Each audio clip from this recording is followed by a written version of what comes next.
కొంతమంది మనుషులు ఎప్పుడు అర్హత లేని వారిని ఎక్కువగా ఇష్టపడటం, ప్రేమించడం జరుగుతుంది.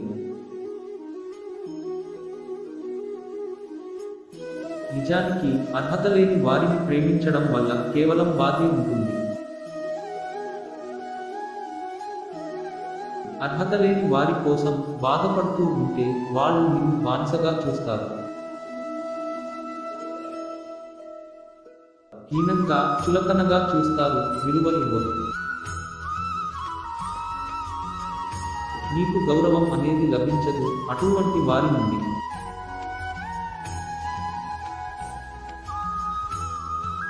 కొంచెం కూడా అర్హత లేని వారు మన గురించి చెడుగా మాట్లాడుతున్నారు అంటే అది వారి తప్పు కాదు, మన అమాయకత్వమే అవుతుంది.